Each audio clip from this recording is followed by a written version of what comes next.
every time I come in the kitchen, you in the kitchen, in the goddamn refrigerator. I sure am hungry. All right, let's kick it off. All right, let me post this link. All right, live. I got you, bro. I'm going to give you some time. Here we go. Yo, yo, yo. Welcome, everybody, back to the Morning Dinner Podcast. It's your boy, Kimi Barra, and his co-host. Chuck. What up, y'all? Are you my co-host or am I your co-host, bro? Or are we just co-host together? Oh, we're co-hosting. We're co-squared. We're just Co-hosted. Thank you guys for tuning in. And on today's very, very special episode, we got our man, Zack Gray, in the house. Oh, and he I just dropped my phone. Yes, hello. It's all right, man. If nobody saw it, it didn't happen. They heard it, though. There we go. You can pick it up. All right, hang on. Here we go. So for everybody who's tuning in and watching the live stream or you're listening on Apple iTunes, appreciate you guys tuning in. Zach, you want to give the people a little bit of background of who you are and what you do? Yeah, so I am a singer-songwriter, artist, producer, multi-instrumentalist. Try to do it all. Yeah, man. Multi-instrumentalist, you play multiple instruments? I do. What kind of instruments you play? Well, I started when I was super young playing violin. I went to a private school, played violin. My mom gave me a guitar when I was like 5 years old. Actually convinced me when we were going back east to see our grandparents, my grandparents, that it was a tennis racket for my grandpa. And keep in mind, it's a guitar. Yeah. But I was 5. And I literally, when I opened the guitar on Christmas morning in Connecticut, I was like, oh, a guitar. I thought it was a tennis racket for grandpa. Yeah, dude. So, Damn, so I got that. Were you ever in orchestra? No, okay. I did. So the violin that I played in private school was like Suzuki Message, where they tape on the frets. Ooh. Mm-hmm. So I've always kind of done stuff by ear, or I guess you could almost say that was tablature. But then, yeah, I got that guitar. I probably didn't even know how to tune the guitar. I didn't know how to tune the guitar for a couple years, but I still played that thing, man. Yeah. And then I remember learning how to play a G chord, and anytime I picked up a guitar, I was like, yeah, G. Damn, that's tight. But then, yeah, I got what's the next thing, man? I Blink-182 was like my shit when I was like 9. Mm-hmm. So my mom got me like a red Fender Squier, and I learned all the Blink songs of Enema of the State. And then I got another acoustic guitar, and then started, having feelings about girls, and it was game over. And it was game over, and then, damn, all those sad songs came.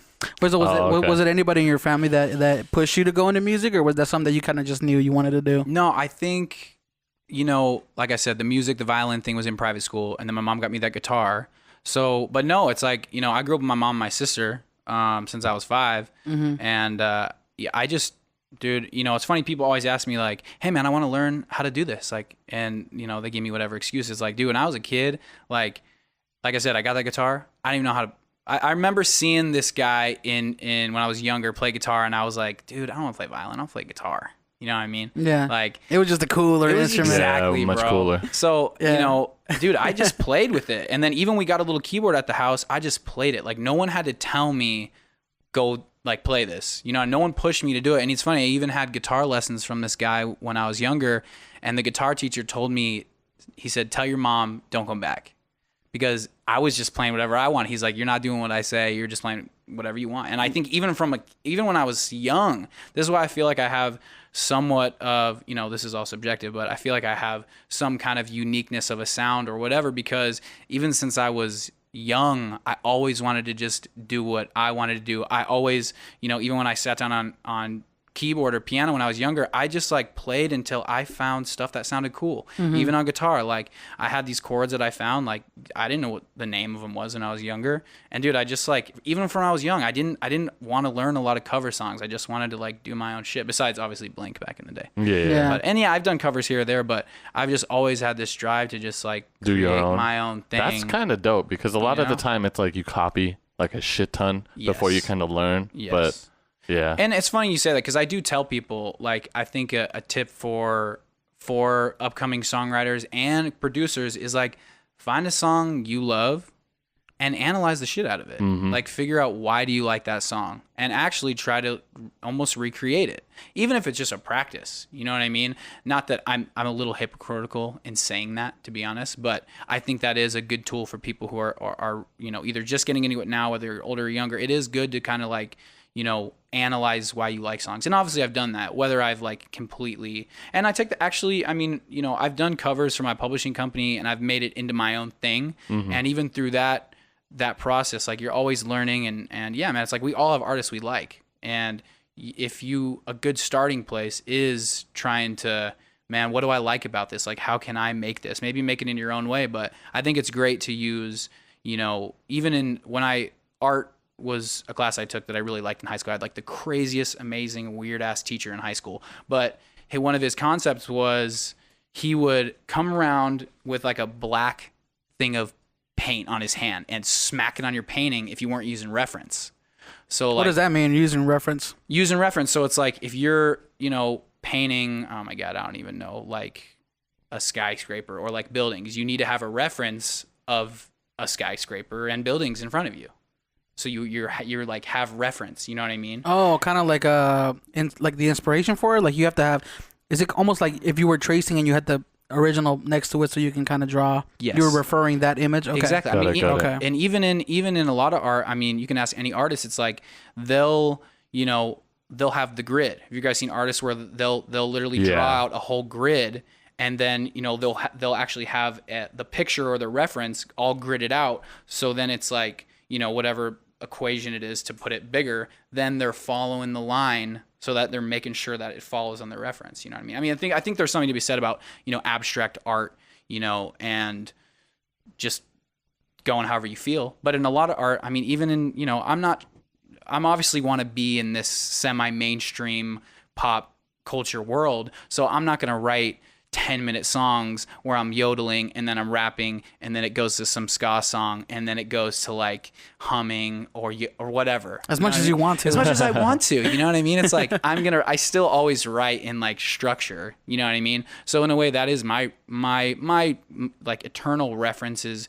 I know how to write in good structure. I know, how to go in and out of good or songwriting or break rules but I still work in a framework for what, I want to do. You know what I mean? So yeah, it's like, yeah, you got to use reference. And if you're just starting, you got to find things you like and go, how can I emulate that and then make it into my own thing? Yep. For sure. So how would you define your style of music?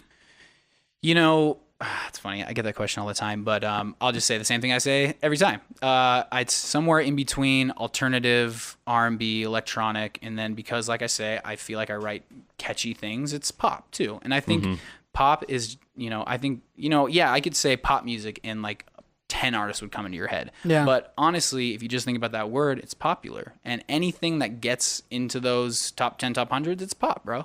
I mean, you had... I don't know the one that sticks out in my head is that Gautier song. You didn't have to show me out. Oh yeah, that's a good song, man. Oh yeah. I don't want to say that too much copyright. Oh, yeah. But Maybe a flag. God damn it. It's like shit. Did that all for nothing? Oh no, the live stream went down. What? Yeah. So that's a song that I feel like was not like no one would have been like, hey, this is a pop record, but that song was huge. Yeah. I mean. Whatever. I don't know why that song. How do you think? Why do you think it got so big? Like, dude, that chorus is crazy, bro. But I mean, I think in the, and it has this like almost Phil Collins vibe. Yeah, that's what I always thought. Like, dude, it felt like. It's like, I mean, but in the real song, like I think it takes like 2 minutes or something for that chorus to come in. I think there's a cut down version, like a radio edit version, but man, like some songs are just undeniable. And then when you get to that chorus in the song. And especially like there's this moment where Kimbra and him like right before the second chorus, like they're like together and then it built. It's like, dude, it's beautiful. And then that video is really interesting, but it's weird and it's cool, man. I like weird. I think Chuck is like Kimbra's biggest fan. Oh yeah, I love Kimbra. Dude, Kimbra's dope. He put me onto her stuff when she was like performing at South by Southwest. Yeah. Things like that. I was like, damn, I had no idea. Is that when she's doing the voice recording thing? Well, I think she does that all the time, but.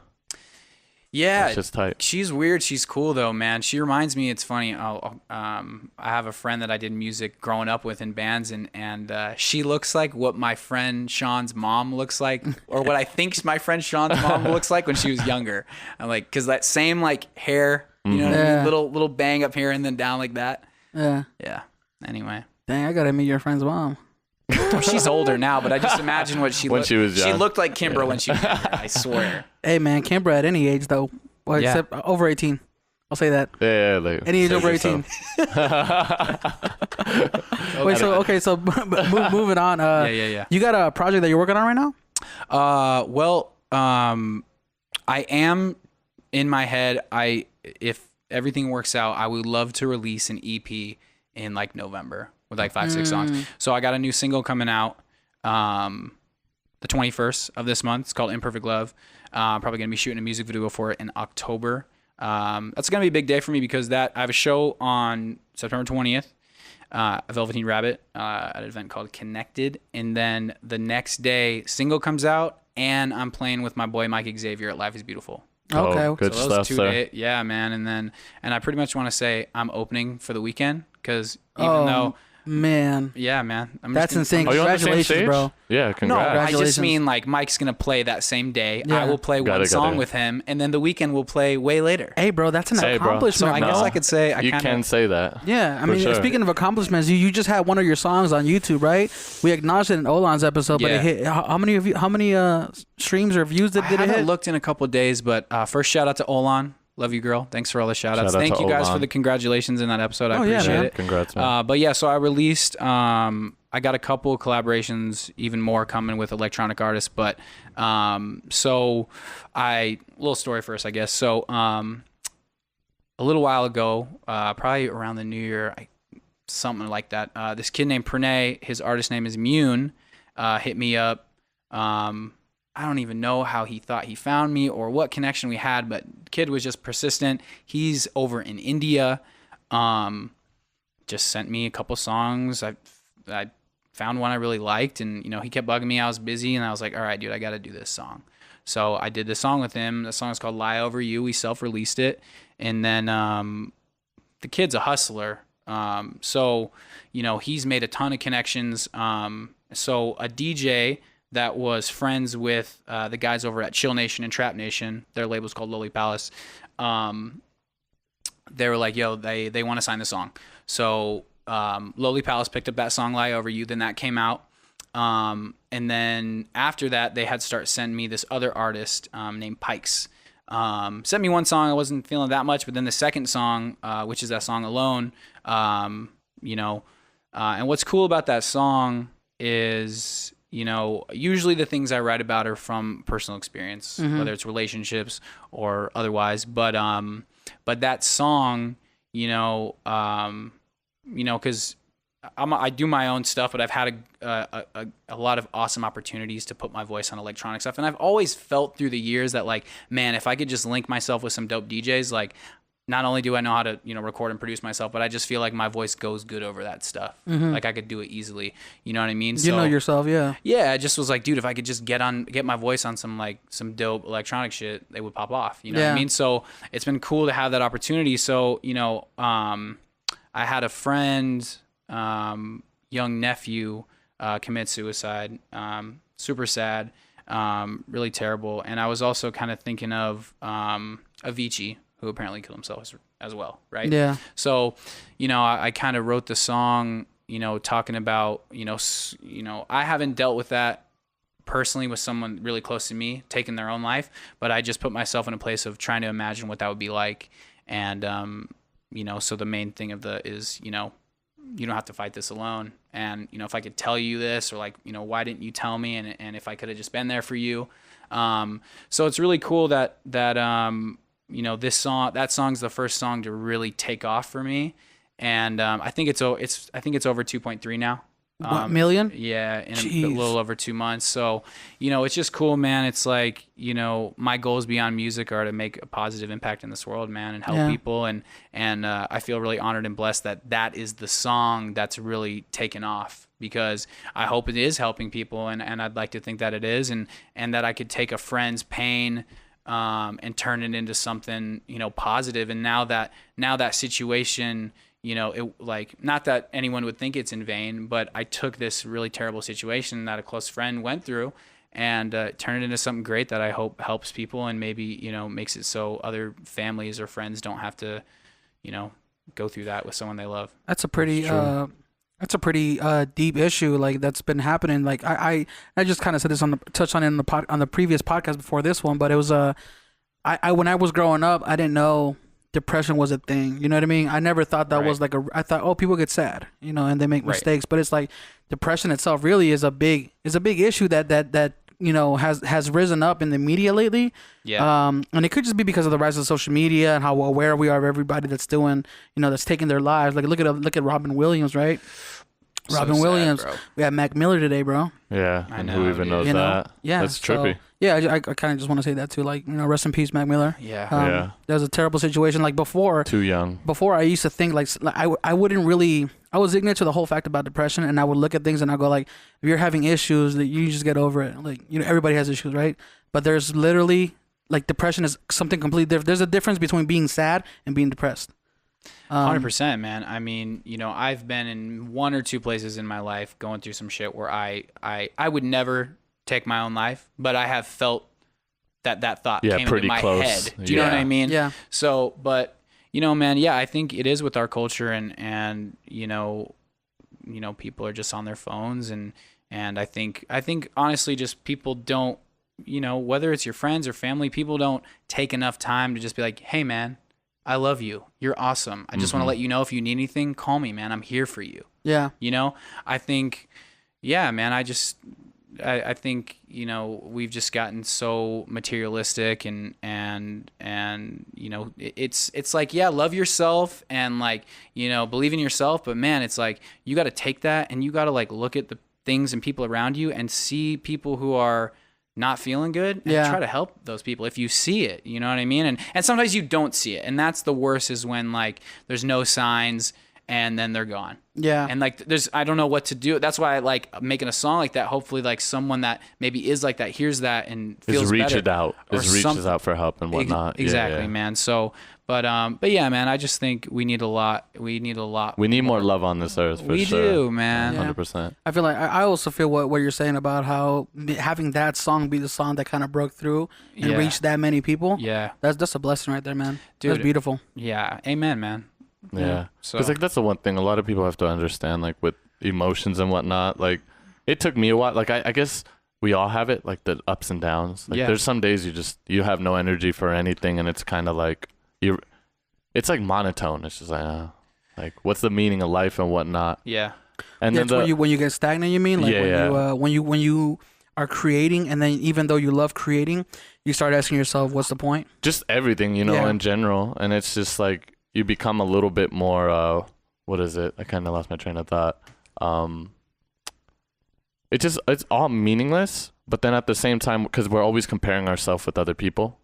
Yeah. And I feel like that holds us back a lot, because we want to be in their shoes and whatnot, but we're not really focused. Yeah, man, I feel like too many people are looking out for themselves nowadays, and that feeds into the issue of kind of like you said, you need to look around, your loved ones, and really analyze what's going on, because sometimes we're so involved with it, and even being like at the age that we're at, where we're younger, the world is moving so fast because of social media. We're trying to do this, we're trying to do that, we're doing 10 things at once that we don't have time to sit down and call mom and ask her like, hey, how's your day? Like, what are you doing? So yeah, I dig it, man. Guys, call your mom, tell her you love her. Yeah. And I'll do the same tomorrow. But wait until you finish this podcast. I love you. But yeah, man, it's interesting.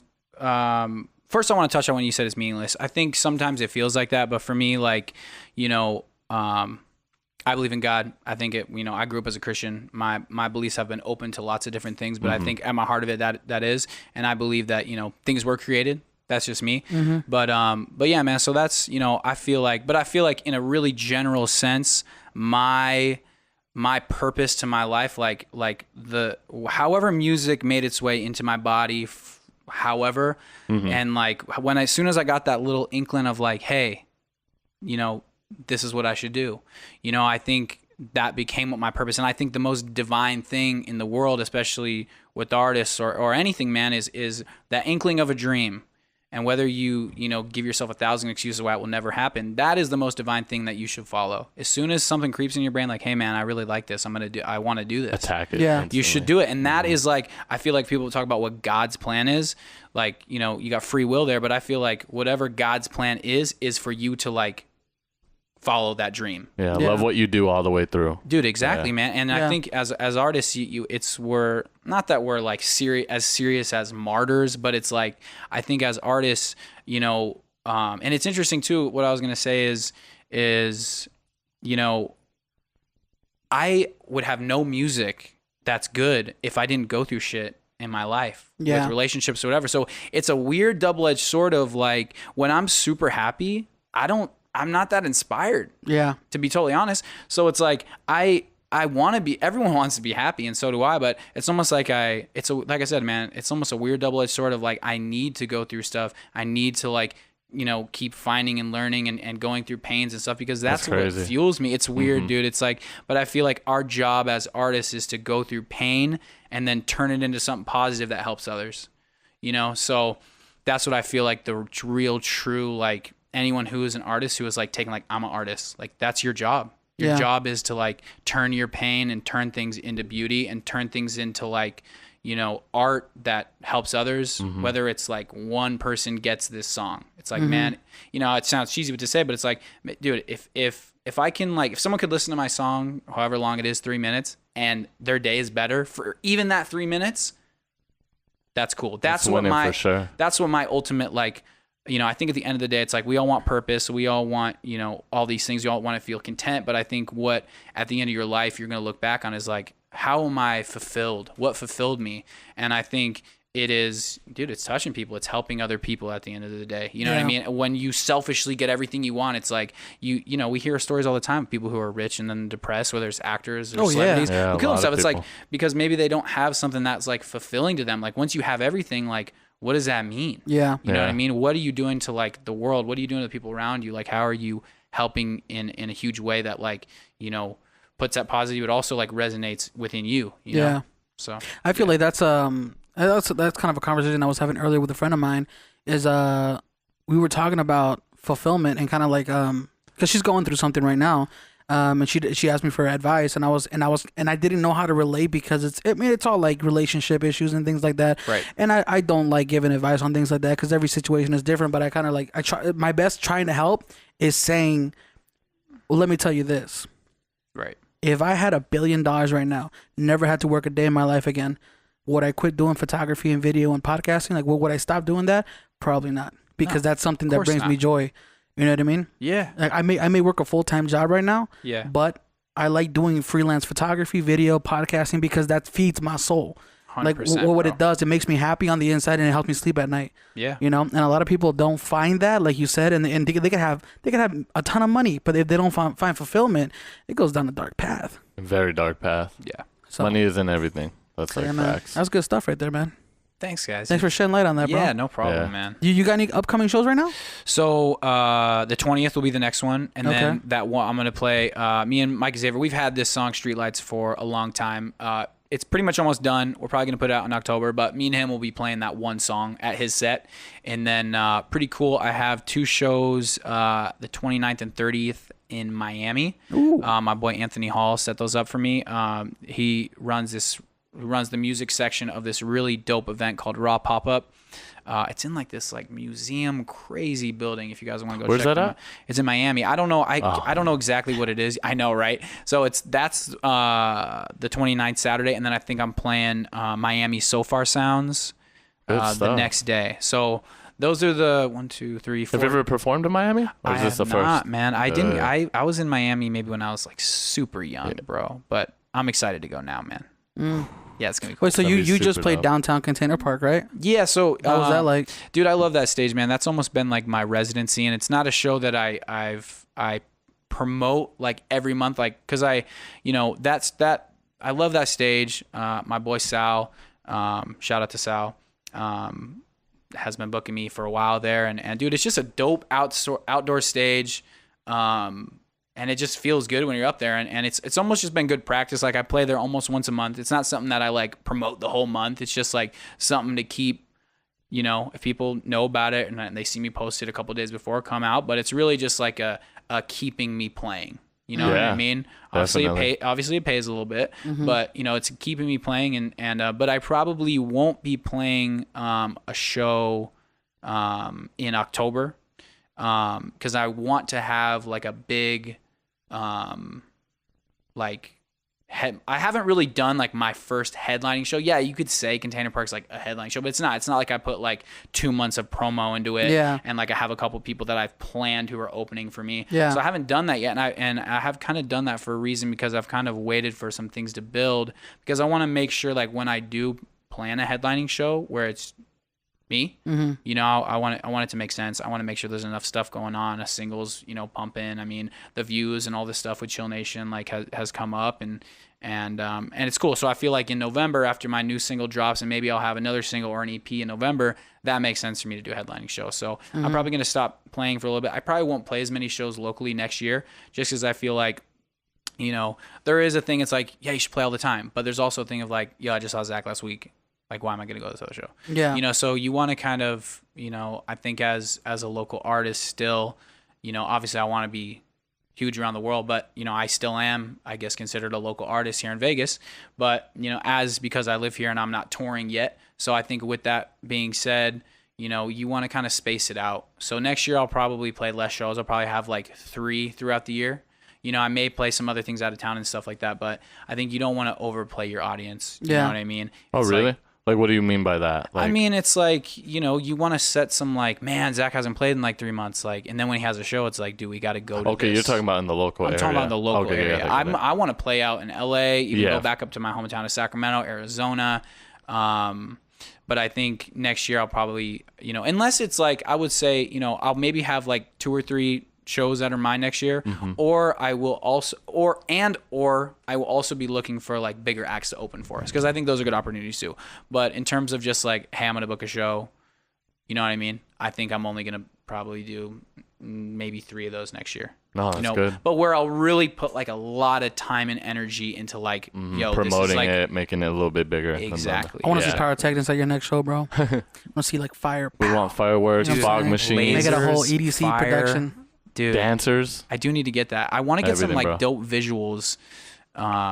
Dude, Yeah, so- you should do your next show, and then have us podcast out there, bro, and we're commentating on the entire show the whole time. Do something different, you know what I mean? That'd be the craziest, weirdest shit. You guys, I am super down. Do for something that. different. different, you know? Okay, so let's talk about the because you said you perform downtown Container Park. You do that kind of like a monthly thing. Yeah. What are your thoughts on the local Vegas music scene?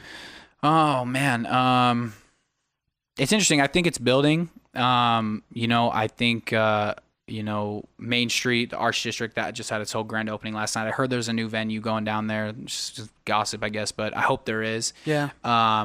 You know, I've already seen it kind of blossom since I've lived here, and maybe that's because I'm just more infected in it now. But yeah, man, I think it's good. Yeah. Yeah, culture's definitely getting better out here. Yeah, It's taking time for sure, compared to like, and we talked about this. I think I forgot what episode, but culture's definitely growing a lot in this town, and I think it got like another like 10 more years before it becomes like something like really, like venues are actually accepting it more and whatnot. Oh, just look at like downtown. Period, man. Like 15 years ago.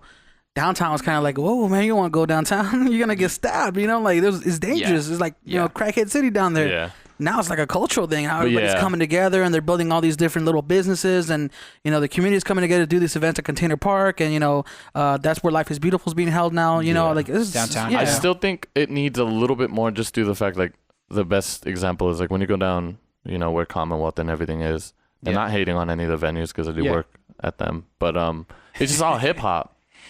And it's very like, I think going to other cities where every venue had a different genre, and I think that's beautiful. That's how it should be. And the thing is, like, why play the same music everybody else is playing? But I know it makes money. But. No, I agree, man. I agree that, you know, some diversity in music and things are good, man. I mean, my favorite venue that I feel like is the most diverse is still Bunkhouse. Oh yeah, Bunkhouse has the dopest shows. So I just feel like, I mean, you know, I mean, that's where I want to do my show at. Mm-hmm. I just like that venue. I like, you know, the sound guys. I like Ryan, the owner.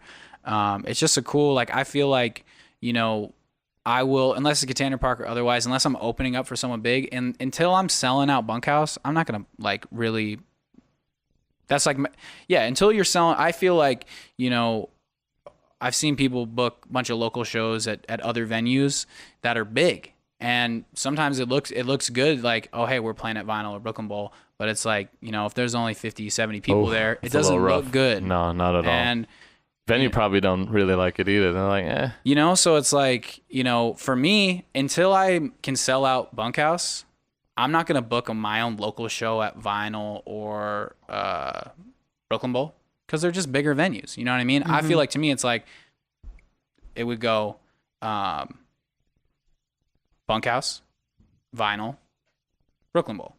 But it's like, it's like you got to, I think it's so much better, and I'll tell this to every single local artist, pick a small venue and pack it out with 200 people. Have people not be able to get in. Yeah. Because that's a dope story. Then, hey, 200 people came to our event. That held 14,000 people. Yeah. Exactly, bro. Yeah. Whatever. Whatever. That's a little over-exaggerated. But yeah, you get my point. You know what I mean? I'm just like, it's a better look to have like this crammed, intimate thing, and sell that out and have people be like, oh my God, dude, like that was crazy, bro. Then like, so that's my advice. I would say one thing too. Do you think maybe that you might get big outside of the city, even bigger, like because like how people appreciate music that's not in their own city, because local love's pretty rough everywhere I've talked to, like yes, like I they're think like the same problems that like dude, I could talk about like I'm from Sac, the music scene I think has gotten better since I left, but now when you say Sac, you mean Sacramento. Sacramento. Gotcha. Yeah, sorry. I'm a little slow with the lingo, guys.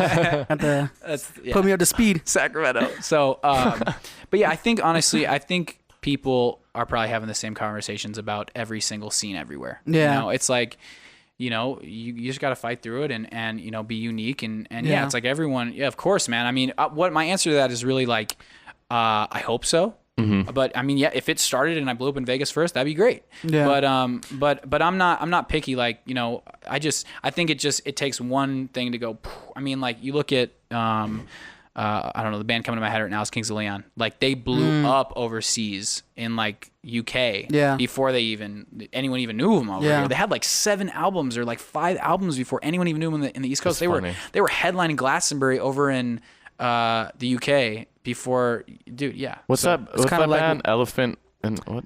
Caged Elephant or something. Cage the Elephant. Like they were like, oh yeah, we're actually doing a whole Europe tour, and I was like, damn. And the people in I US swear I've just barely heard of you guys, but it's crazy how much like they're big in there. You know what I mean? And Chabriel was talking about like big in. Wait, are you talking about Cage the Elephant or Naked Elephant?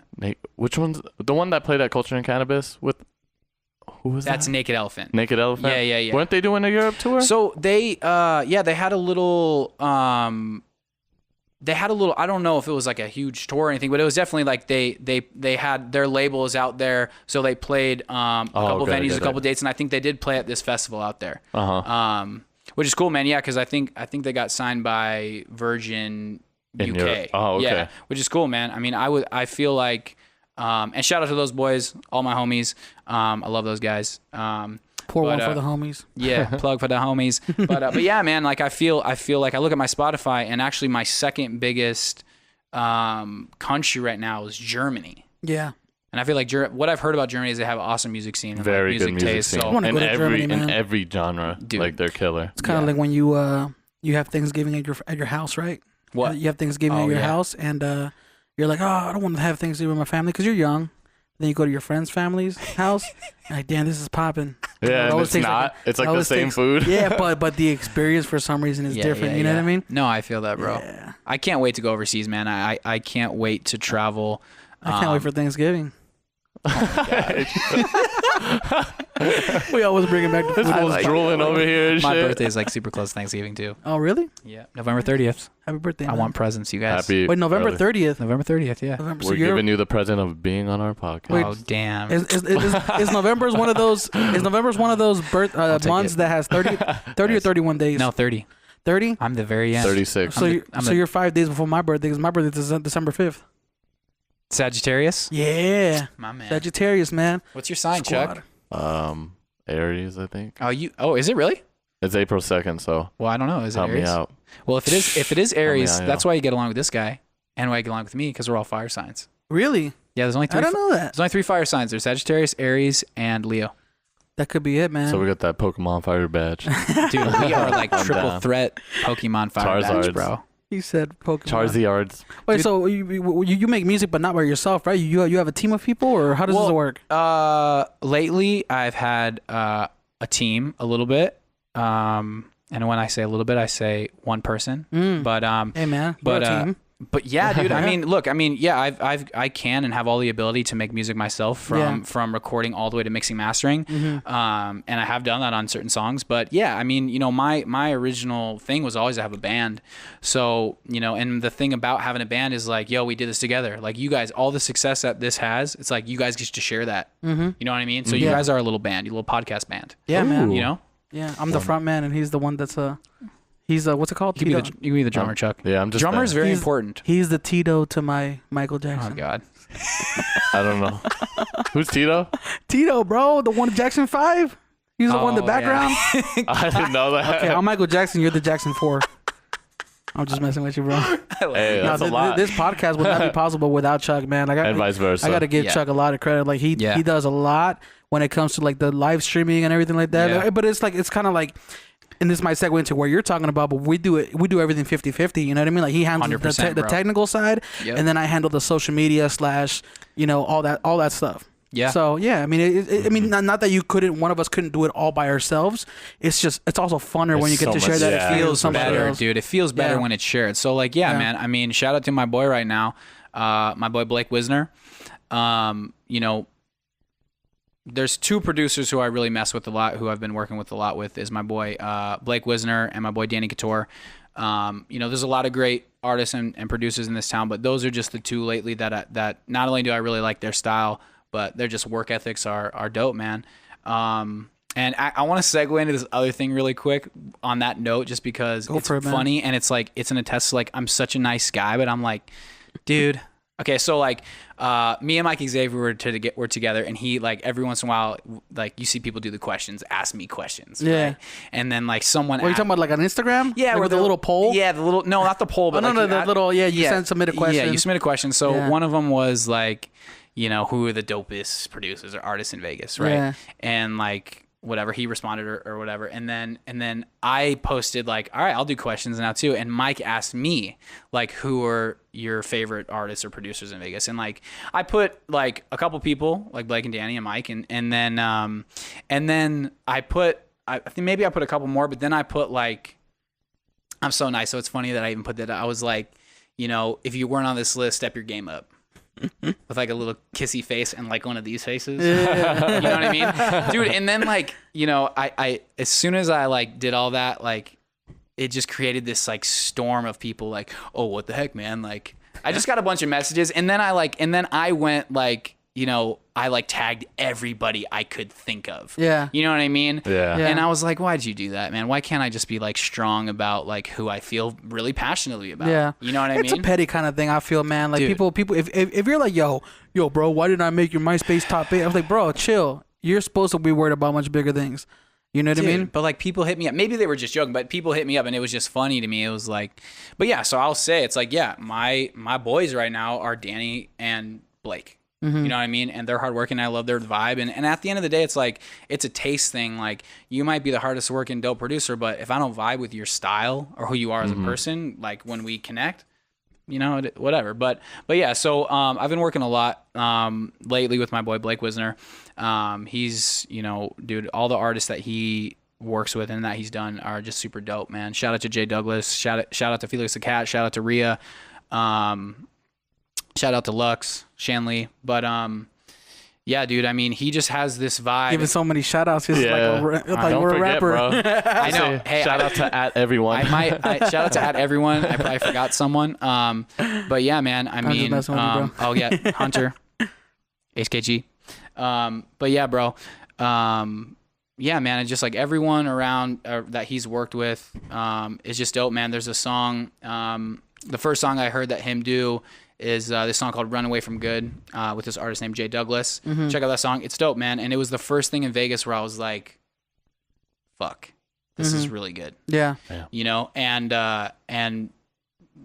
And then, yeah, man, I mean, just me and Blake are just a really good team, dude. It's like, not only do we vibe like personality wise, but he's a singer, songwriter, producer too. He's going to, UNLV. Yeah. He goes to school with Michael, who's my drummer. Shout out to Michael Hoffman. I love you, best drummer in the world. There you go. But I was gonna say it's almost like You're gonna be saying shout out through the whole time. it's almost like, hey man, it's almost like being in a relationship, bro. You know what I mean? Like you before you make it, you gotta find somebody that is down for the grind, down with the hustle. You know? Yeah, dude, and it's not even that like but it's not like yeah, I can do it myself, but like having someone else in the room to bounce stuff off of and like keep you motivated, and it's very good. It's important, man. It's like I wouldn't have got this song done, Imperfect Love, if it wasn't for Blake being in there doing the shit with me. And that song is only as good as it is, and the fact that it got finished is because we did it together. And yeah, we share that song right down the middle, man. Because at this point in my career, it's not about like ego tripping about money. It's just like, dude, it's about getting good content out. So whether that takes 2 people or 1 person or 10 people, it's like you got to do what you got to do to consistently make a quality product and get it done in a somewhat, timely manner. So, I love the team element, man. I mean, most of my songs have been a collab, and I like it that way. I mean, there will be songs in the future that, will be just me from start to finish, but yeah, man, I really do like collaborating. That is my favorite part about music, besides performing. Like, because it's a little bit more interesting. What do you look forward to in a collaboration? Like, are you one of those guys that collaborates? I can't talk, man. Collaborates. Running on my words, man. Are you one of those guys that could just said, all right, you gonna call me out on that, bro? You gonna call me out on that? Are you trying to do this right now? He's thinking about Thanksgiving, bro. Hey, man, that's perfect. You tie that in, bro. You got so hungry, dog. That was good. I was gonna say, are you? Oops. Oh, damn. Chuck dropped his phone, too. Are we still live, bro? That was instant karma right there. Yeah. No. Hey. Yeah, that's what you get. My bad, bro. No, you're good. Are you one of those guys that likes to collaborate with as many people as he can, or is it kind of... Jeez, man. Yeah. Or let me ask you this. What do you look forward in somebody that you're going to collaborate with? Oh, man. I think it's just either it's a singer or a dope producer for me right now. So yeah, I mean, dude, right now, dude, I just love that like dark R&B alternative vibe, dude. So if you got, what would that be? Like, oh man, some influences. Oh, I mean, so we already talked about The Weeknd. I mean, like, yeah, The Weeknd's first 3 EPs when he first came out, House of Balloons. Yeah. I can't remember the other ones right now. It's killing me. But it's the one with the black. But Trilogy is where those 3 EPs are together. So like that whole vibe, man. Because house is not a home to you, dude. Ooh. That one, or what was it? Oh my god, that one song? Bro, I cannot believe I cannot believe you actually brought up that song, because that is one of my fucking favorite songs. 28. Really, dude? That's one of my favorite songs too, bro. It reminds me so much of Michael Jackson with his voice, bro. Dude, I love that song, and no one's. That's the first time someone's actually brought that up when I bring up Trilogy. I love that song so much. 28, bro. 28, dude. That song is so great. So yeah, I just love that brooding like. I don't know. I mean, because to me, like the I used to do the band, and the bands I really loved were the 2 biggest ones were Radiohead and Coldplay, and that has that like, and then I'm more rock side. You got Muse with that, but dude, Radiohead and Coldplay just had this like melancholy, dark, haunting, thing, and like. So as I started to like different music and got more electronic stuff, and I mean, I used to listen to pop stuff when I was a kid, but I've always liked pop music. If you write a great song, I think everybody likes pop music. If you like a great song, dude, but if I hear a great song, it's like, even if I'm not a fan of country, but it's like, if I hear a great country song and it's catchy, I'm like, dude, that's a great song. You ever heard of Zac Brown Band? I have heard of Zac Brown Band. you I like will never. Is that his? A little bit of chicken fried.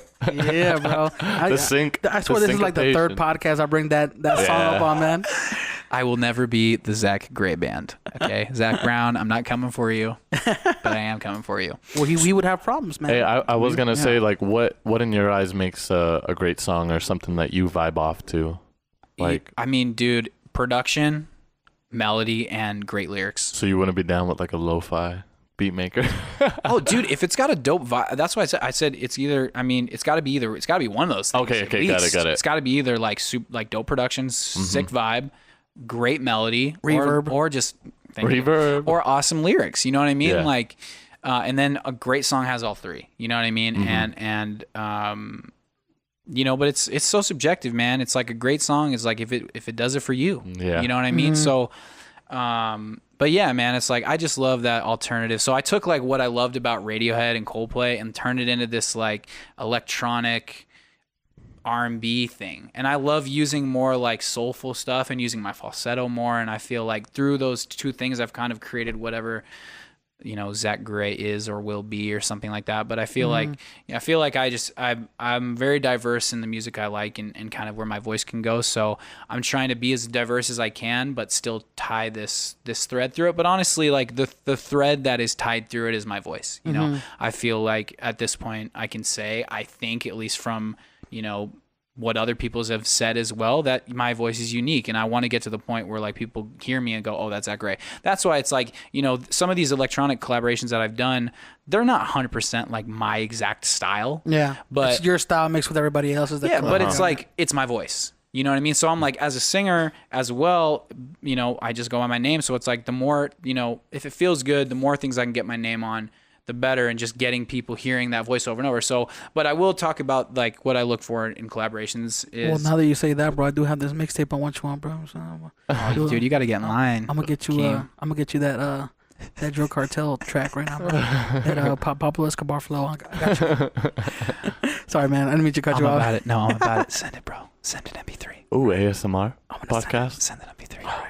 Okay, we're gonna get a whisper. Can we just? You know what? One of these days we're gonna do an that entire shit. whisper podcast. Can we just whisper for a second though? Okay, check it. So, all right, let's do it. All right. What were we talking about? Shit. Oh, I know. Collaboration. I remember collaborations. Okay, so, yeah, dude. So, but, oh God, I can't take myself seriously. I know, it's so funny. It's like kind of hard. You can't give up, bro. Okay, I'm not gonna give up. Okay, here we go. So, give yourself answer this question. Answer this question, and then you can go back to your regular voice. But be careful because we have a gate on this compressor gate. So back up before I talk again. There you go. Okay, ask me. Ask him. Shit, what was the question? Quickly. This is hard. How do you, what do you collaboration? I hope you guys use this part as the promo for the video. Oh, this is gonna be the promo, bro. Oh, we're doing it. They're gonna be like, what the fuck? This promo's gonna feel so good. The best promo. Bro, it's gotta be a good vibe. So if I'm feeling the vibe. But sometimes, at least with these few last collaborations, sometimes it takes me a minute, like the song. Like, okay, I gotta go back. Yeah, we're good. They're gonna be. It was hard to do that. It was like harder to do that than just regular talking. I was listening to you the whole time, and I'm hard, like, yeah, he's gonna keep it up. Yeah, I was like, shit. I thought he was gonna break it. Oh God, this podcast is so fun, man. Yeah, dude. Yeah, I'm having a great time with you guys. Well, okay. you know how you said like you had your favorite top 5 in the city. We're everybody's top 5 podcast because there's not that many out here. Yo, I will say, look, shout out to my boy Blake and Jared. I was on their Creative Complex podcast. They have super one? dope, dude. Yeah. No. But man, I was telling Blake, I was like, you guys got to look at Morning Dinner, man. Like you guys, bro, I don't see anyone doing from branding to your guys' little theme song with the like. You always in the kitchen, but I'm in the kitchen, bro. I love what you guys are doing, man.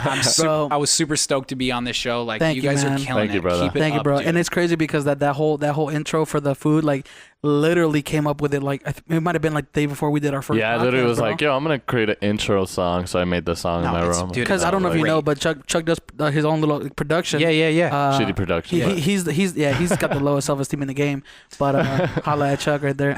But yeah, we were just in his room the day before we were supposed to do a podcast, and like we don't have anything. I don't even think we had an idea for how we were gonna brand it. Yeah. But then when he played that song, and we're like, okay, we're gonna call it Morning Dinner, and I had an idea for like, dude, it might have been something I said or you said that triggered the idea of the like pretty colors. What if we used the voice of like the what's it called, the one from Friday? You in the kitchen?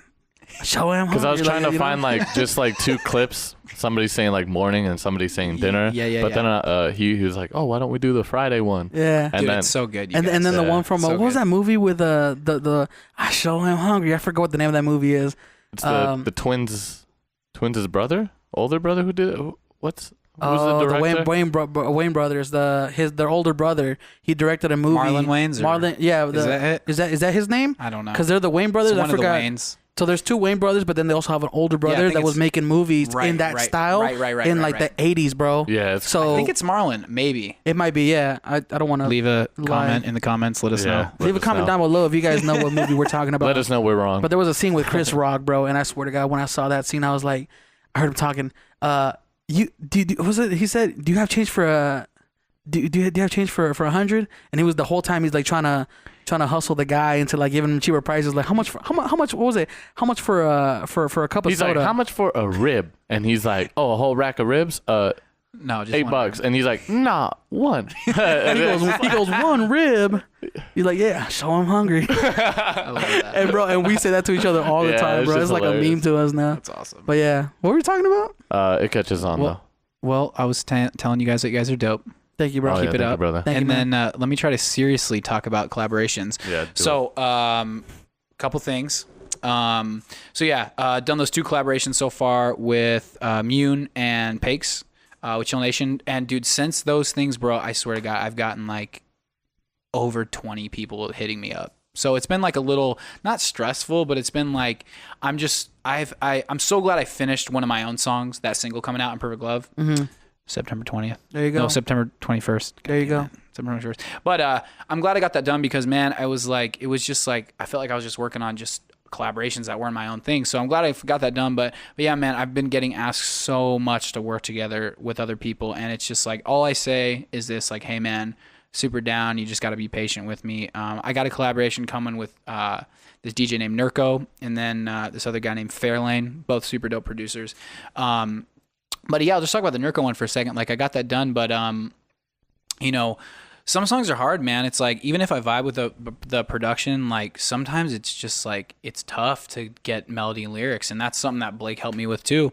Having a team is good to get through that stuff. That's really dope. But dude, on this Fairlane one, which is, really dope as well. It actually, cause I got sent a couple stems and, they were cool. It just kind of didn't work out with these 2 songs. And one of the guys at the label, Chill Nation, was like, send us a acapella, instead of like them sending the instrumental. Cause that's how everything I've done. They send the instrumental, then I like make lyrics, you know what I mean? But he was like, send an instrumental. So what I did is I like sang a bunch of, like how I make songs, if you guys ever come to the studio to hang out, is like I will just make a chord progression and then I will just sing whatever comes out of my mouth. Sometimes it's words that make sense. Sometimes it's just mumbles and vowels I like. So I'll always do that. That's how I get started. I'll like make a find beat that melody with your voice. Find a melody, and then it's like put lyrics to what you think you're saying, or then write completely new lyrics. So, but yeah, I just put this piano progression down to this like melody thing, and then I sent it to him, and then he wrote around that. And that's what I heard. Like, one of my favorite producers is Flume. Yeah, and that's what I heard he does. He starts with the vocal, then he makes it around the vocal. So wow, that's crazy. Yeah, the best I didn't know that. Yeah, the best things are always going to be that way, because honestly, any song that has vocals, dude, that's like, you want to complement the vocals exactly, as much as dude. possible. I feel like that's how most rappers write their lyrics. They just don't even know lyrics yet, but they go in the studio and go, and they go with the beat. And they're like, I don't know what the words are yet, but that's gonna be the flow. I think that's the case. I think it's also like they just find a beat they like too, and then they flow. Yeah. But I think for singing and stuff like that, man, it's just like. And I'm sure it works for rap, but I think it's always going to be a little bit better if you have that vocal as a producer and then you write around it. So that's why this song with Fairlane is more personal to me, because it started with me. And that's why when he sent it back, I was just like, dude, this is so dope. But I think it's so dope because it started with like a chord progression that I made and a melody that I made first before any production was done to it. So really excited about that. I'm trying to think if there's any other collabs coming up. Maybe I'll keep those in the secrets. Don't forget, there's a collaboration with Morning Dinner. You're gonna be doing. No, we're gonna do that. Hey, one thing too, I was gonna say, you said you're coming out with the EP soon. My goal is to try to release an EP in November. All you, or is that a secret? Sorry. No, I think I want that to be all me. Sick. But there is definitely gonna be. I have in my mind features. There might be, but I might just want my first EP just to be all me. Yeah, I think you should. I feel like that's a good way to do it. Is kind of, if your EP is going to be your intro to the world, to kind of like say, yes, this is my solid first project. It should be just you. Unless you really feel that artist that you like is like, damn, unless you have a song that you really love, and you're like, I can't see this song without that artist. Or I might, or that song may just end up being another single. Yeah, do you know what I mean? Yep. There you so go. I haven't done an album. I'm not, I don't imagine doing an album, for another year or something like that. So this new, you were talking about a music video earlier. You're filming. Is that going to be for your upcoming single that's coming out? Yeah. So you already have somebody shooting it? Yes, tentatively. Damn, I'm trying to shoot my shot, bro. Tentatively. I mean, we'll talk. All right. But yeah. So we're in October, I think, is when we're gonna start shooting Imperfect Love. Nice. But yeah, man, I mean, you know, dude, I love collaborating, man. I look for a dope voice or a dope producer, and then yeah, I mean, a lot of times I can't get in the room, but if I can get in the room with someone, that's obviously the dopest. You know what I mean? Do you have any tips, like when you have like writer's block or just a creative block? Do you have anything? Yes. What's your best tip? Well, yeah, dude, working with someone else, 100%. It frees it up a little bit. Yes, dude, because it's like even if, dude, it's like because someone else is not you, so like they're something that you're like, God, that's lame. They might be like, dude, that's fucking awesome, bro. You know what I mean? You're overthinking it. You're overthinking it, dude. Exactly. Me and Keith do that shit all the time. Well, dude, I'll talk about Olan for a second. Like, oh yeah, she was talking about this. Dude, look, she was stressing out that week right before that single was gonna come out, and I was gonna need to get together, and I made time for that day, and I'm so glad I did because as soon as I went over there, she had sent me these other renditions of the thing, and I was like, just play the first one you sent me. Mm-hmm. And then we listened to that, and I was like, this is sick, dude. Yeah. This is the one. Let's go to my studio and master it. And that's the one. So like that was a perfect example of like she kind of just overthought it a little bit. Mm-hmm. You know what I mean? And then as soon as I got in the room with her and we listened to it together, I was like, oh, this is dope. Yeah. You know what I mean? And then it was it. And then that says so much. And then she was just like cool. Damn. She was like cool. And then it was like all the stress, whatever she was feeling was just gone because yeah, man, we just needed to get back in the room, and I was just like, look, this is dope. You overthought it too much. Let's release it. It's sick. You kind of killed it the first time. So it's like when you have someone else there, not only is it bouncing off of, but another one as a producer, the program that changed my life is called Splice. Yeah. Because basically it is millions of sounds, and you can search by keyword, you can search by tempo, you can search by BPM. It's just anytime, like, because sometimes I don't practice guitar or piano every day.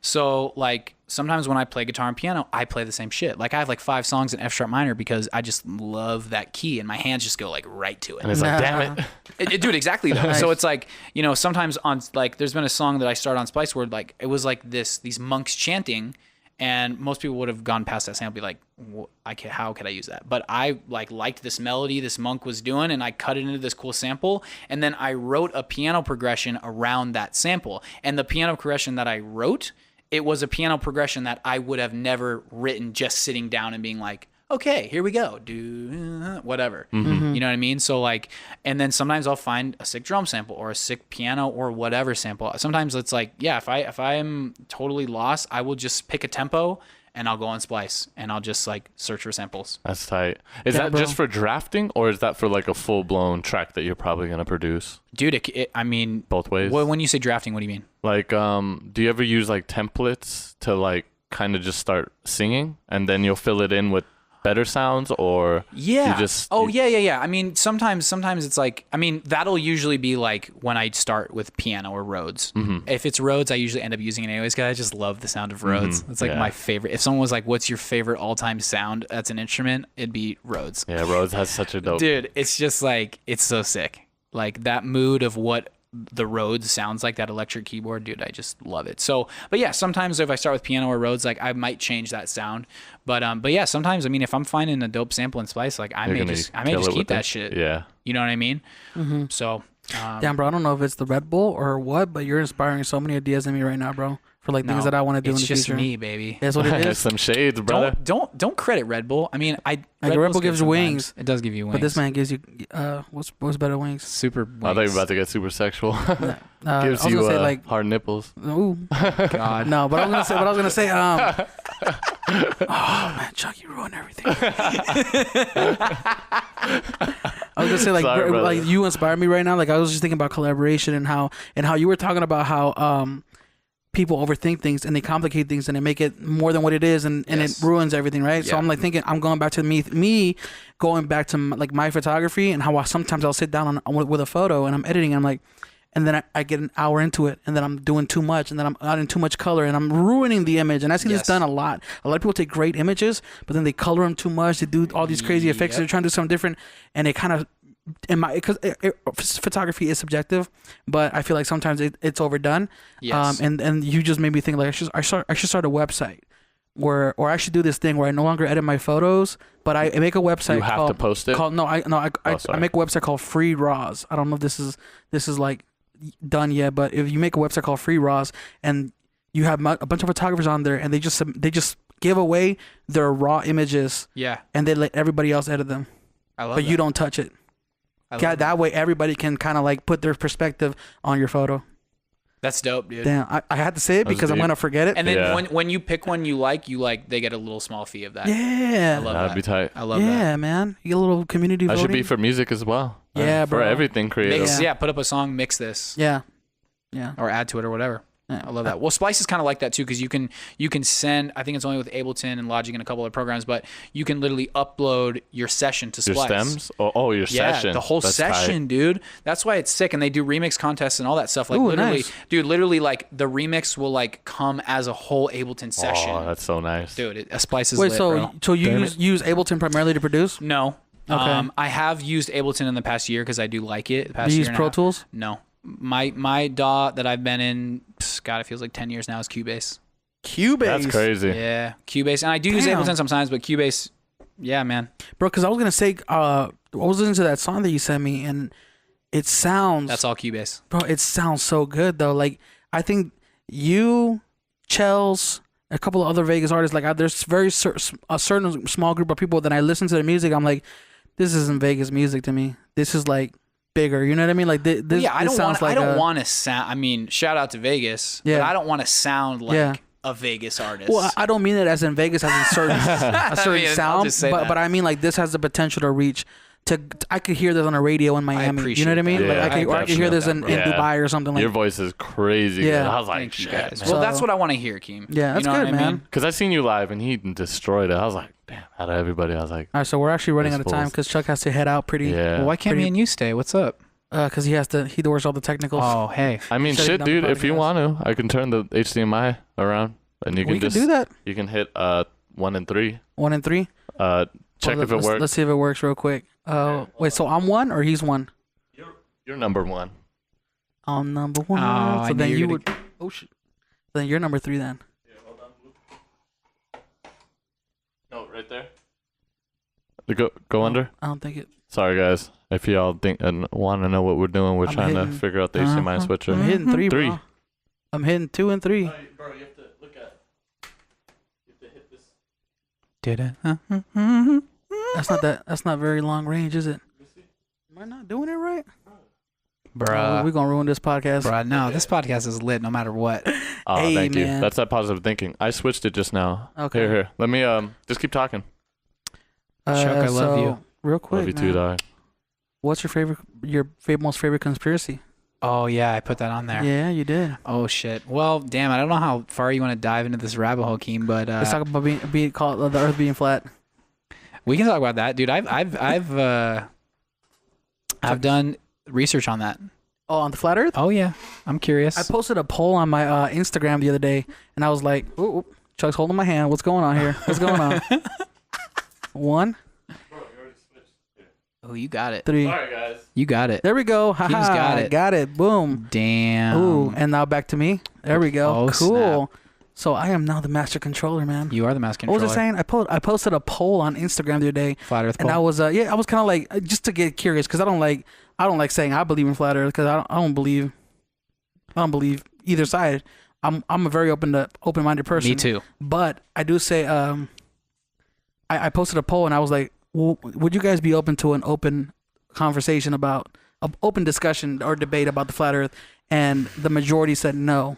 Well, I was dude, like, dang. I think, man, I just think no matter what it is in this day and age, we are so mind controlled, programmed in the way of like, you know, most people, if someone says even just the inkling of something of like that doesn't resonate, it's not like, hey, let's talk about this. It's like, let's ridicule you and call you an idiot. Yeah. You know what I mean? So I think that's what, you know, I don't know how deep I want to dive into all this stuff right now, but I will say that, like, you know, yeah, man, like people just need to have open discussions about it. And just because like you think you know something that you learned in kindergarten doesn't mean it's necessarily fact. I mean, everything that we know is learned, and you know, yeah, there are things that are factual, like this desk is hard. Yeah. And if I knock on it, it's gonna make a sound. Yeah. But I mean, dude, there are lots of things, man, that we just believe because someone told us to. Yeah.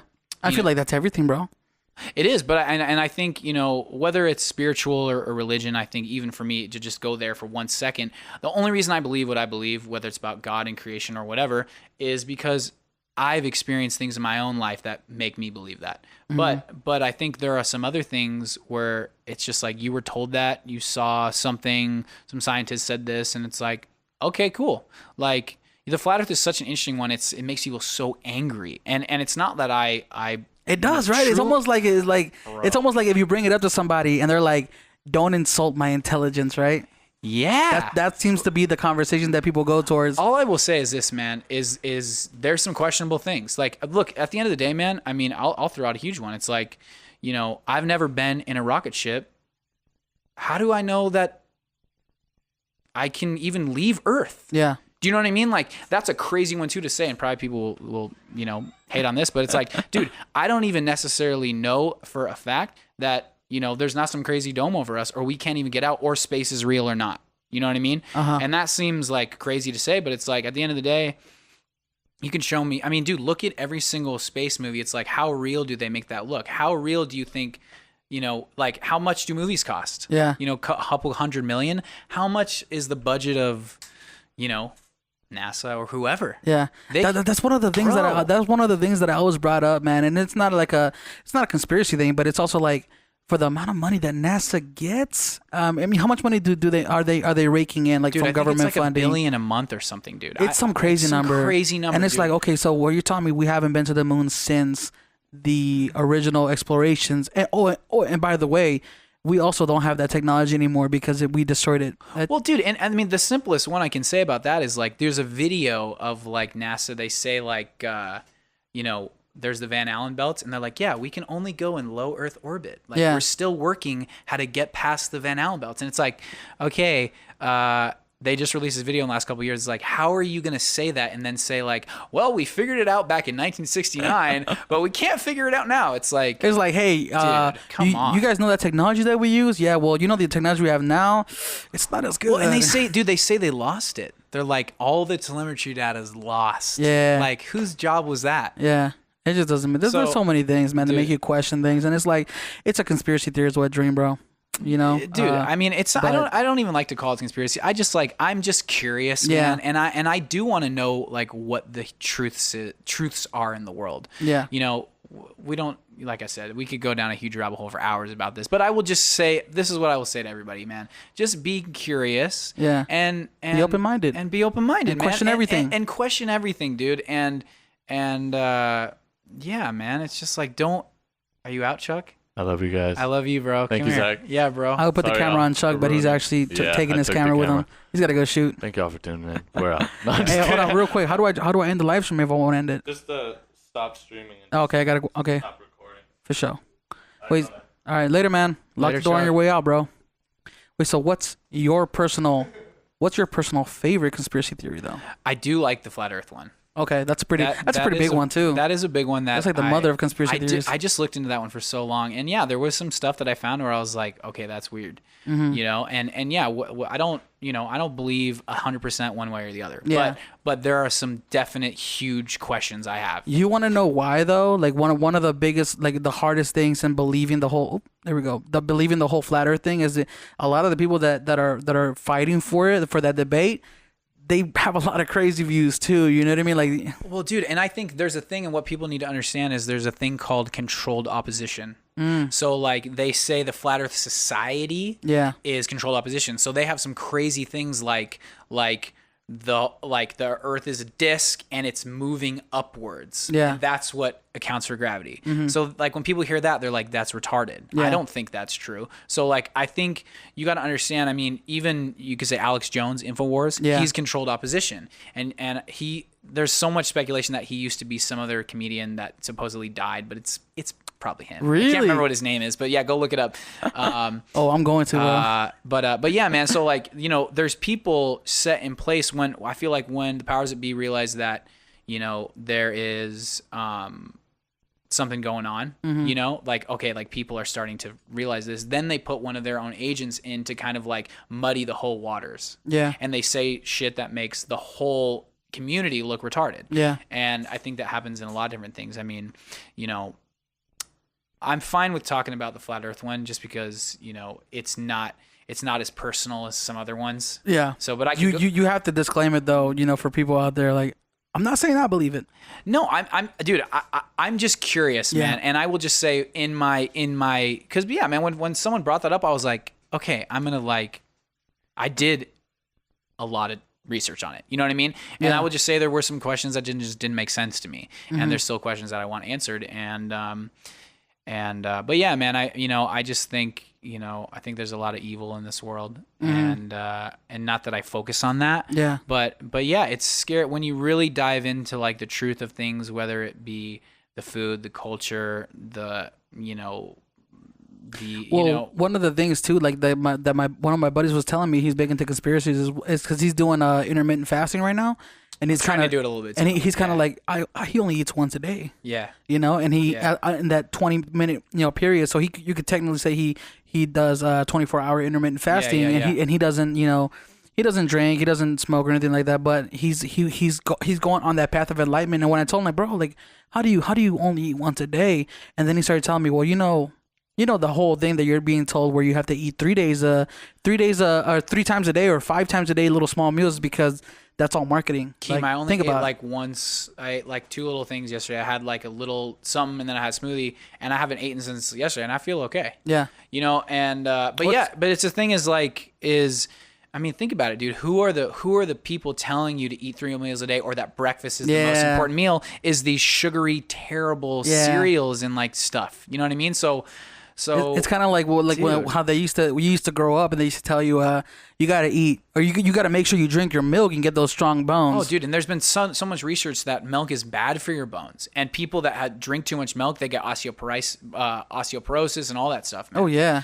So it's crazy world we live in. Dude, this is crazy. I had this Uber today, this 81-year-old guy, and nice. he was like from Germany, and whenever I'm with like some super old person, and that's like still like seems like they're cool, I'm like, man, what's your secret? Yeah. And he was like good food was one of them. He was like, I don't eat like processed food, and he's like, I only eat like whole foods. And I was like, do you eat meat? He's like, yeah, but he's just he doesn't eat any shit. And then he's like, good drinks. And I was like, what did he say? He's like Johnny Walker Black, 12 year. But that's what, dude, he was like, I was trying to get him to give me some philosophy, and he was like, the 3 things you got to know is good food and good drinks. Yeah. And I was like, what's the third one? And he's like, if you don't know, can't tell you. And I was like, does it have to do with women? He's like, you got it. What do you mean? I don't know, but something about, obviously sex or women. Or, like having to have, do you think he meant having to have a constant? Maybe, I don't know. Oh. But it was just about women. So take well, hey that. man, you got to make him tell you, otherwise, it might be too late by the time you find out. Oh, like, no. He was just like, if you don't. But yeah, but it was just interesting, man. He was just like good food and good drink. Yeah, there's this documentary on Netflix. Well, not documentary. There's a TV show called Explained. Have you gotten into it yet? No. Okay, so there's actually a YouTube channel called I don't know if the YouTube channel is called Explain or if it's by Vox. Like, I think it's by Vox. Okay. There's a YouTube channel called Vox, and they've made YouTube videos for years.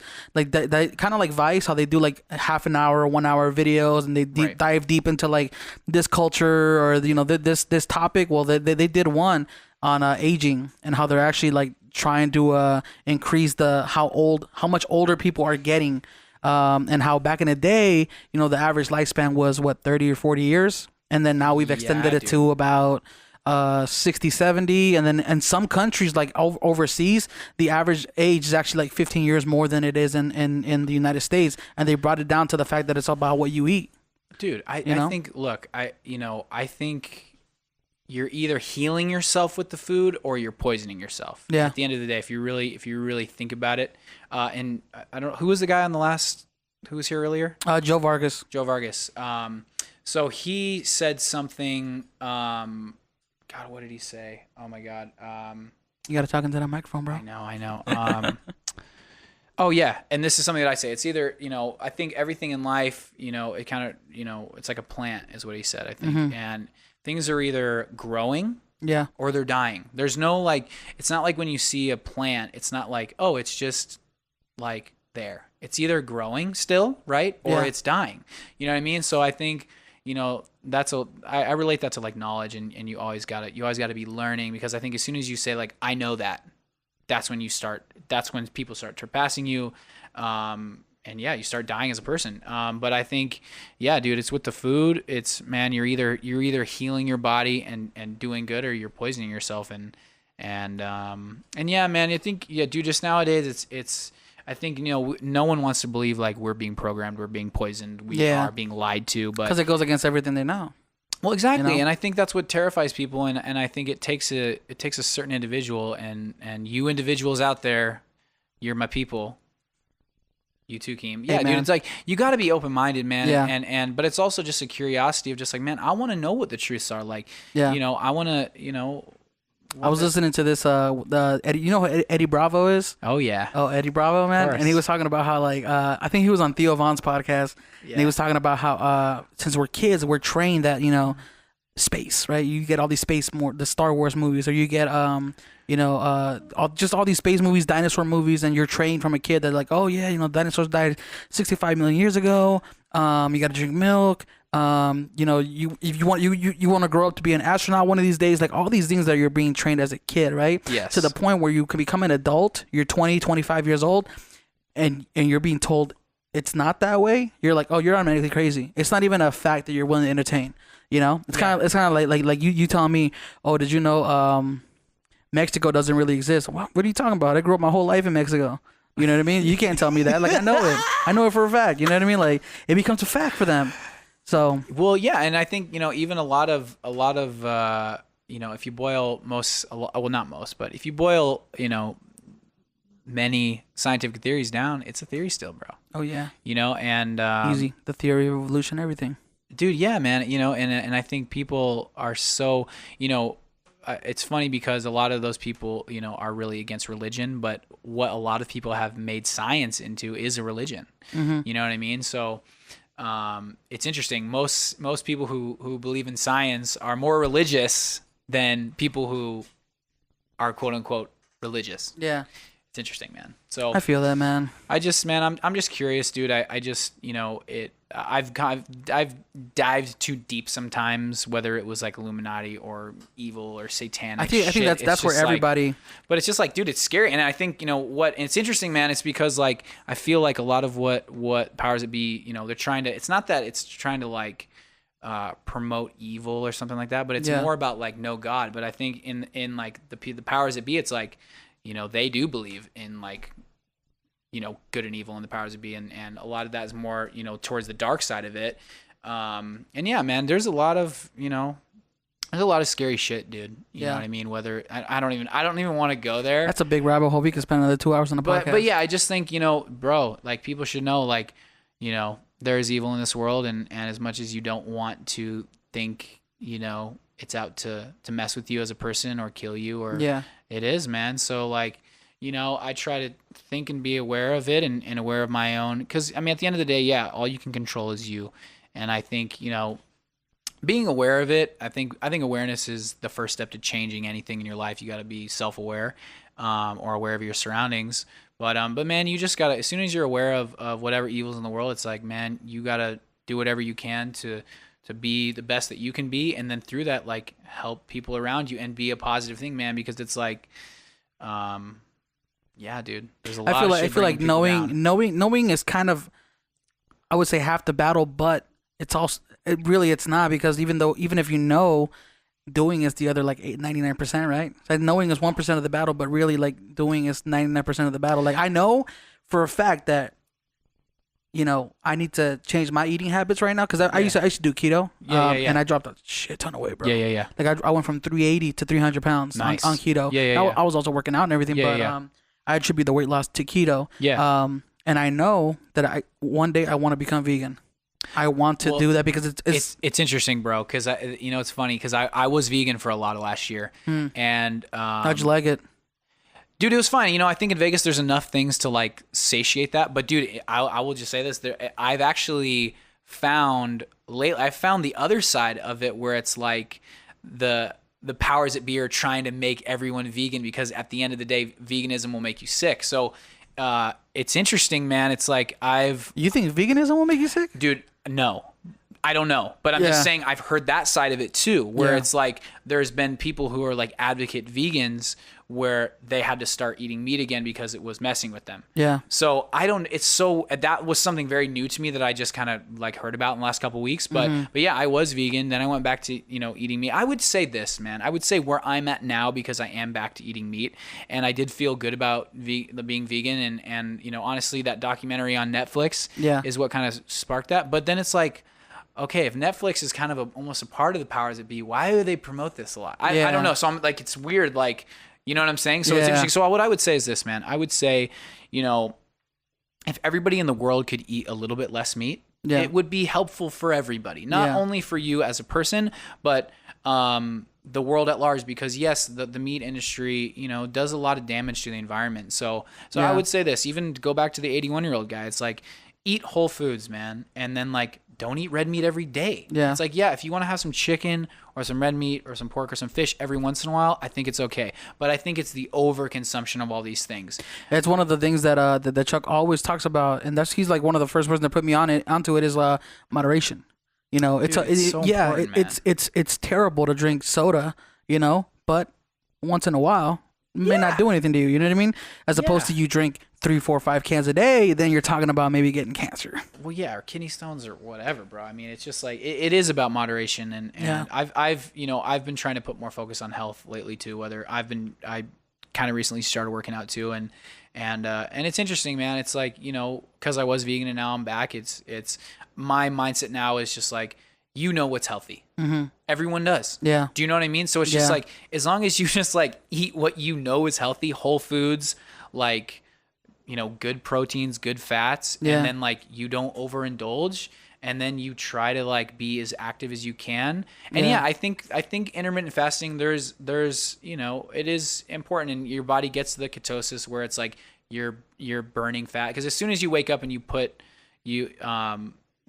someone was talking about the other day, it's like when you're fasting a little bit, your body's kind of fat burning, and then as soon as you put food in your body, natural fat, it starts storing immediately. So I think there is something to fasting. I think even if a lot of people like to go back to like, when we were cavemen or whatever, it's like, if you think about that, you had to get up as a caveman, and whether you had to go, and I think here's the misconception is that those people ate meat every day, and it's like, no, maybe it was hunter-gatherer, but it was probably 80% more gathering. Yeah. It's like, maybe the men didn't catch, it's like, do you think the men always caught something to eat? Maybe but it's not. Also like if you're going to break it down that way, where you're talking about like, back in the caveman days, we only ate meat. But I'm like, but we also only lived about 30.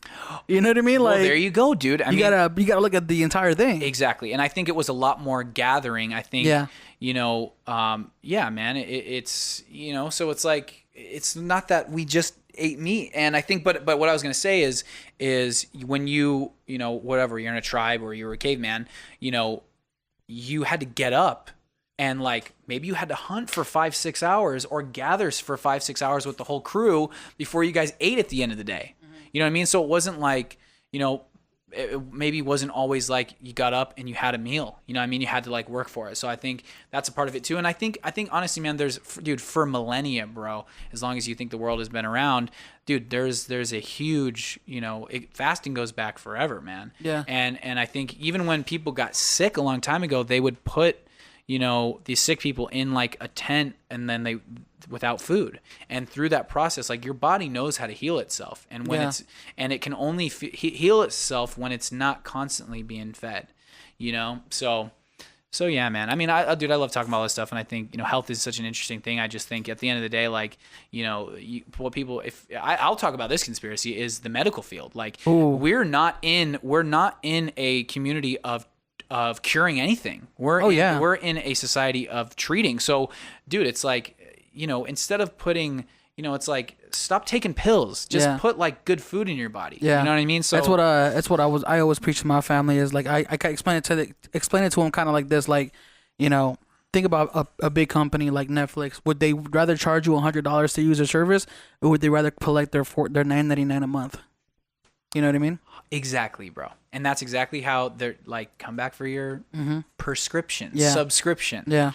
And it makes sense. Like, if you think about it, what is the, like, I always look at, what are the motives, what are the goals, what are the ulterior motives for people doing, then it always comes back to money. You know what I mean? So it's like, is there money in curing people, or is there money in temporarily relieving pain? There's no money in curing people, bro. Yeah, exactly. You know, and that's terrible. It's terrible to say, and it's terrible that that's actually a thing. Yeah. And what's also a thing is that most medical doctors only have to go through like 5 hours of nutrition. So it's like, that's crazy to me, dude. Yeah. There's some. Well, even there's been like documentaries where they actually interview real doctors that said, "Oh yeah, by the way, these pills, like, they were kind of pushed down on us to push them." Of course, you know what I they mean? were, it was kind of like we work with these pharmaceutical companies, and every month we had to prescribe this amount of, which is insane to me, bro. Like, if you're giving like, oh, here's I don't know what a popular pill would be, but like, let's just say something for depression. You guys have to sell this amount of, or there's money to be made if you or some shit. Zoloft, that's what it was. Yeah. So I mean, 100%, man. Follow the money everywhere you go. Yeah. So it's man.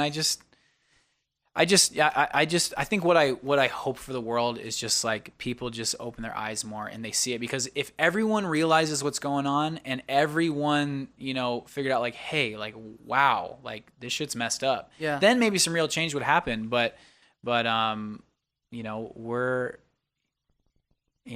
there's some great Nixon quote. There's two things I want to say. There's a Nixon quote. Remind me of the Nixon quote. But you said we were talking about actions, but I wanted to say this quote. To know and not to do is not to know. Whoa, break that down. To know and not to do is not to know. That makes sense. So if you know, and you don't do it, you don't know. Yeah, it's kind of like saying, I know I need to eat well, but I don't do it. So it's might as well not know it, right? Exactly. It doesn't matter. That's a good quote. Who said that? I think it's Leo Pascalia or something like that. Yeah. Don't quote me, but I think that's what it is. Well, what was that other quote you were talking about? The Nixon quote. Nixon quote. It is the American people don't believe anything unless they see it on TV. Damn. Okay. So that's such a good quote. I mean, bro, it's like the American people don't believe anything until they see it on TV. Dude. Yeah. So I mean, just like sit with that. Yeah. Do you know what I mean? So it's like, bro, I mean, whatever. Anything. I mean, we all know things I could go to with that, but yeah, man. So, dude, the media is a scary, scary tool that has really, like, you know, does whatever it wants, man. Yeah. You know. What about the music industry? Do you believe? Because we talked about the Illuminati and everything. Do you think there's a yes? Yeah. 100%. And that's scary too, you know, because I want to be up there. Yeah. But you know, I want to come up on that microphone real quick.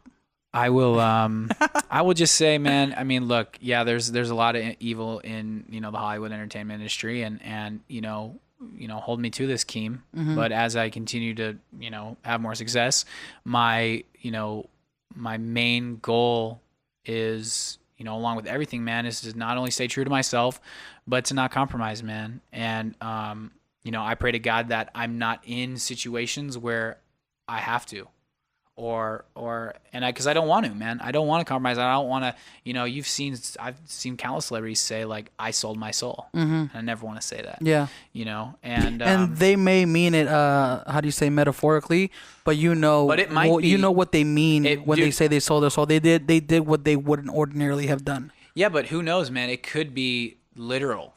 Hey, you never know, man. It could be like literally selling yourself to the devil. That's a whole nother conspiracy. Do you think we're gonna go into an alien war pretty soon, bro? No, but I will say that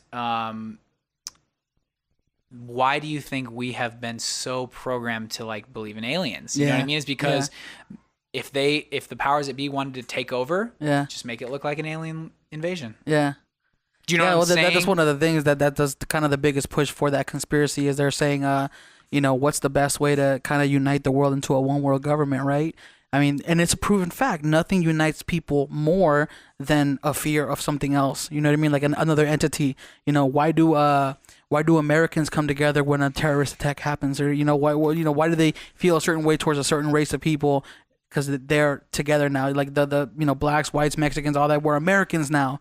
We're no longer black, white, Mexican. We're Americans. Right. And then they're not. You know, like when you split it into a us versus them situation, you have complete control, man. Yeah, man, and what some interesting things like overseas that I've kind of learned is instead of going in and taking over a place, if you get the two different kinds of people who live there to fight each other, then they're doing it for you. Yeah. So it's like the real divide and conquer is real. I mean, Yeah. even if you look at our, I heard him, you guys saying you didn't want to talk about politics, but Yeah. it is divide and conquer. I mean, there's a reason why it's blue or red or Yeah. left and right is because it's just, dude, it's divide and It's a much easier way to divide people, man. Why And is it's it easy. just- It's like a game. It's like, it's a whole mentality, bro. It's like a dopamine effect where you align yourself with people who have the same views as you, and now you're against them. It's And on that note, I was going to say this earlier, but I hate and I don't like to say I hate anything, but I really do not like you're either with me or you're against me. yeah. I And don't subscribe to that, I hate man. that shit, man. And I know people who are like that, and I'm just like, no. Yeah. It's why? I can completely have a conversation with somebody who has completely different views. I mean, man, if anything, I'm looking at something. I'm looking to get something out of it, which is perspective. Like, I want to know why you think so different. Yeah. And if anything, like I think conversation is something that people need to work on, man. People are, like you said, it's either you're with me or against me. No, I want to get to know your perspective. You never know. You might kind of convince me or enlighten me on something that I don't know. Yeah. So I feel that, man. Well, I was gonna show you this picture because we're on this. Because dude, it's so funny. I found a couple things last night because I know I put that conspiracy theory in the email, so I was like, I found some things that I was like, oh, that's great, dude. This is one of them. Look at this. what's that? What is it you're showing me here, It's Zach? like the level of conspiracy. Level like, 1. You see it? Jeez, yo. Whoa. Level Yeah. 2. Yeah, Wow. You have to send me this, bro. I will. This is awesome. Yeah. Black- No, dude, when I saw that, I was like, that is so amazing. Aliens are demons. Hey, Project Bluebeam. I'm gonna send this to my buddy. Yeah, Dude, he yes. would love that. But bro. isn't that great? Yeah. That's almost all of them. Yeah. Oh yeah. So I guess we can talk about level 1 stuff. Yeah. Maybe that's like, okay, chemtrails, GMOs. Man. Oh my God. So, but, Everybody that wants to be on here always wants to talk about conspiracy theories. It's just they fun do? to talk about. Oh, yeah. dude, I love it, man. I mean, I don't want to get too deep because I don't know. This could be a 6-hour They'll get me, podcast. bro. They're gonna get me. We'll be here podcasting until Chuck comes back. Yeah. I think dude, that's, I'll be your guest anchor. But no, dude, it's weird. I am not afraid, but it's like, sometimes I get like, if I have deep conversation about this with friends, like I get weirded out if my phone's in the room. Mm-hmm. Like I'm almost a little weirded out that we already talked about this and that'll be on YouTube, but Yeah. it is what it is, man. I mean, Yeah. at some point I will put my views out there, but it's interesting, dude. You have to, man. That's kind of what we talked about with we had Joe on earlier. Is you kind of have to, speak your mind, live by your own moral compass, and kind of like, I mean, it's not like you're it's not like what you're saying hasn't already been said out there. Well, exactly, Exactly. But I think honestly though, like there is a little list. Like as soon as I typed in like whatever conspiracy into YouTube, Yeah. a little like Yeah. the CIA's office was like, Yeah. all right, he's on the list now. How do you feel about what's it called? Alex Jones just had his YouTube channel removed, and he had his Twitter deleted. Really? Yeah. All of it.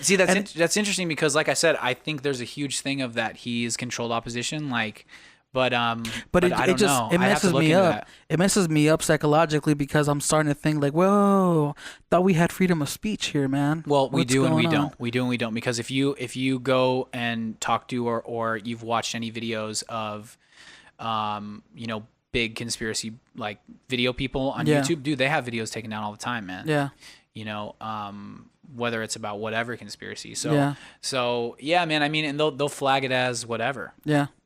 So I have this iPad, and my brother bought me one of these little slips that you put on top of your camera. Oh, right, and it's right. and you slide it over, and you can hide the camera basically. Well, dude, I watched. There's a great documentary just about surveillance on Vice, Ooh. and Edward Snowden's in it. And dude, this isn't even conspiracy as much as it is like how easy it is Yeah. for people to hack into anything, bro. And is there really,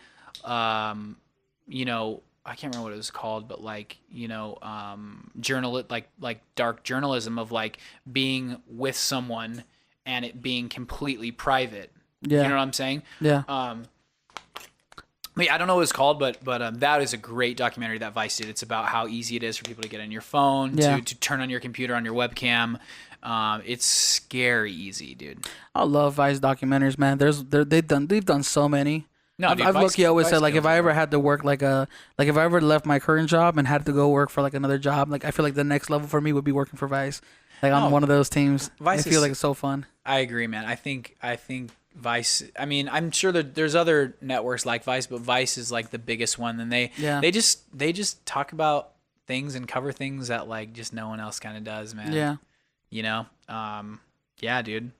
What else is on that list? I see you scrolling. I want to know why you. I want to know personally why you had written disc golf on the list of things to talk about. That's kind of a random point, bro.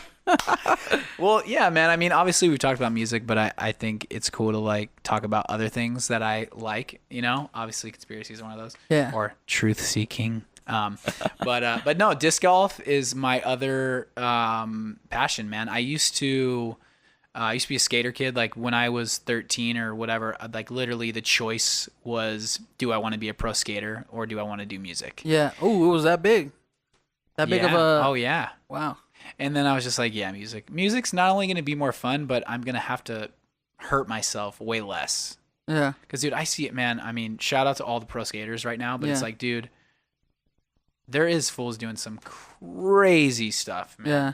Well, I mean, especially given the fact that you have that talent of music, I just see it like if you were a really good football player and you were really good at music, just pick music because it's going to be less intense on your body. You know what I mean? And it's going to give it to do it way longer. And granted, I still skated, but I don't skate as much because, yeah, man, if I break my arm or my wrist and I can't play guitar or produce, like, it would not be good. You know what I mean? So disc golf is something I did like 6 months before I moved here. It's something I always wanted to try. Like I've done real golf, like I can play real golf, but so I finally went out like 6 months before I moved here, and dude, I just fell in love with it, man. I mean, as soon as you have your discs, it's free. There's a couple places where you can go and pay out here that are dope. Like Wild Horse, you can get a cart.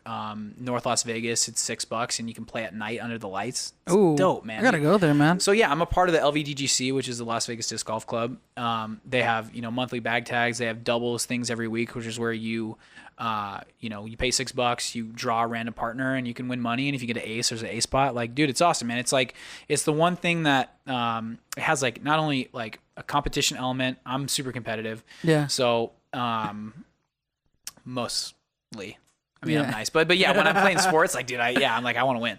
But yeah, it's like super competitive. There's a team. There's like a team sometimes when you're playing doubles, and there's a whole community. And honestly, man, it's the first family I had. Like, first relationship I had when I was here, like, did not work out, and I moved out with a disc golf friend. Yeah. And yeah, man, it's just a great community, and it's a sport where like I'm not gonna get hurt. I'm not gonna get really hurt. You know what I mean? It's like, and it's physical, and it gets me out walking in nature, and it's dope, dude. I love it, man. It's my other love. Like my ideal like music tour would be like I tour all over, and I also get to like stop at different disc golf tournaments and places, dude. Or what if you get to play at one of those like big events where they have disc golf? Yeah, you get to play at those, and those too. Yeah, man, I'm super down. No, dude, it's funny, man. And I even watch like the World Championships are going on right now. Yeah.